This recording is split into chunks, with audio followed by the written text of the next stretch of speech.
קיצר, שומע אחי, אני מתלבט אם לקחת את החולצה האדומה או את החולצה האדומה עם הכתב המסריח עליה.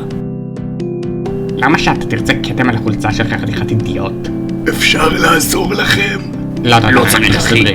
יופי, כי אני גם ככה לא עובד פה. איזה דוניאל? מה? מה זה המילה הזאת? איזה מילה?